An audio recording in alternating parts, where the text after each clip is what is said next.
شوکت تھانوی کی جب پہلی غزل چھپی تو انہوں نے رسالہ کھول کر میز پر رکھ دیا تاکہ آنے جانے والے کی نظر پڑتی رہے، مگر شامت اعمال سب سے پہلے ان کے والد صاحب کی نظر پڑی۔ انہوں نے یہ غزل پڑھتے ہی ایسا شور مچایا گویا کہ چور پکڑ لیا ہو۔ والدہ صاحبہ کو بلا کر انہوں نے کہا، آپ کے صاحبزادے فرماتے ہیں ہمیشہ غیر کی عزت تیری محفل میں ہوتی ہے، تیرے کوچے میں جا کر ہم ذلیل و خوار ہوتے ہیں۔ میں پوچھتا یہ ہوں کہ وہاں جاتا ہی کیوں ہے، کس سے پوچھ کر جاتا ہے؟ والدہ بیچاری خوف زدہ آواز میں بولی، غلطی سے چلا گیا ہوگا۔ عورت اور پیر صاحب۔ ایک عورت اپنی دلی مراد کے حصول کے لیے ایک پیر صاحب کے آستانے پر حاضر ہوئی۔ پیر صاحب نے مسئلہ سننے کے بعد فرمایا، محترمہ یہ کام بہت مشکل ہے، مجھے اس کے لیے سخت محنت اور کٹھن چلہ کشی کرنی پڑے گی، اور ساتھ ہی مجھے کچھ رقم بھی درکار ہوگی۔ عورت: پیر صاحب کتنی رقم درکار ہوگی؟ پیر صاحب: کوئی زیادہ رقم کی ضرورت نہیں ہے، بس جو 1,24,000 انبیاء کرام گزرے ہیں ان میں سے ہر ایک کے نام کا 1 روپیہ چاہیے ہوگا۔ عورت بھی پیر صاحب کی طرح پہنچی ہوئی تھی، جھٹ سے بولی، کوئی بات نہیں پیر صاحب، آپ بصد احترام ہر نبی کا نام پکارتے جائیں، میں ہر نبی کا نام سن کر 1 روپیہ پیش کرتی جاؤں گی۔ پیر صاحب کی سٹی گم۔ ہمیں بچپن سے سکھایا گیا کہ جھوٹ مت بولو اور جو دل میں ہو وہی کہو۔ ابا میاں نے تربیت ہی ایسی کی تھی۔ اسکول جانے لگے۔ ایک دن لائیو اسٹاک کی کلاس میں استانی جی نے پوچھا، آپ کو کون سا جانور پسند ہے؟ بھونا ہوا مرغا۔ ہم نے دل کی آواز کو سچ کی زبان دی۔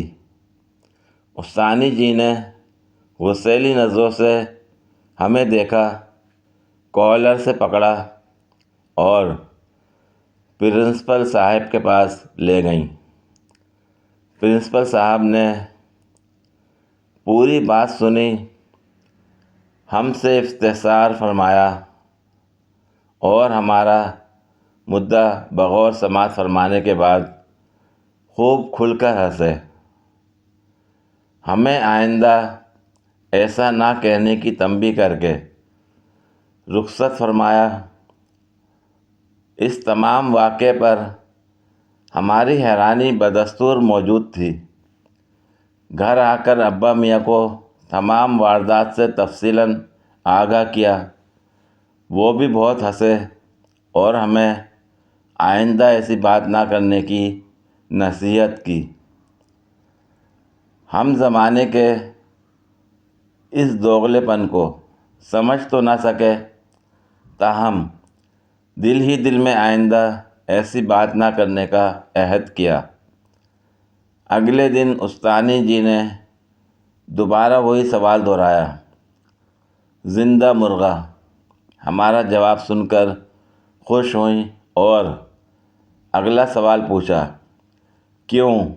تاکہ اسے بھون سکیں۔ ہمارا فطری جواب تھا۔ تھوڑی ہی دیر میں ہم دوبارہ پرنسپل صاحب کے روبرو پیش کر دیے گئے۔ وہ پھر ہنسے اور آئندہ ایسا نہ کہنے کی نصیحت کر کے رہا کر دیا۔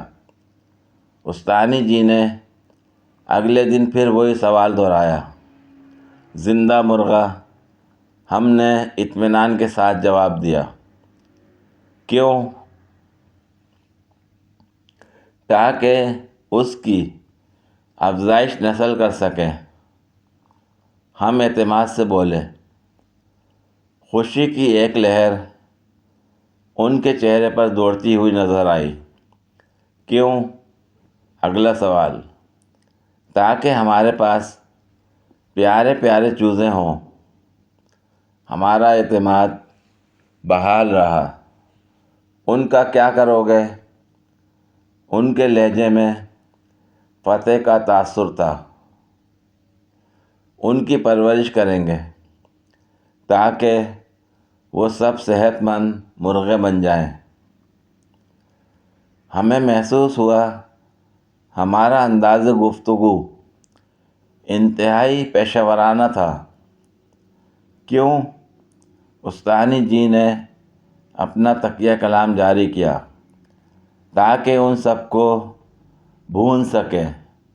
نہ چاہتے ہوئے بھی ہماری زبان سے یہ فقرہ پھسل گیا۔ اگلے دن پھر ہمیں پرنسپل کے سامنے پیش کیا گیا، لیکن ایک نئے اسکول میں۔ پوری ویڈیو دیکھنے کے لیے شکریہ۔ اگر ویڈیو پسند آئی ہو تو لائک اور شیئر کریں۔ کمنٹ میں اپنی رائے کا اظہار کریں۔ مزید ویڈیوز کے لیے میرے چینل کو سبسکرائب کریں۔ شکریہ۔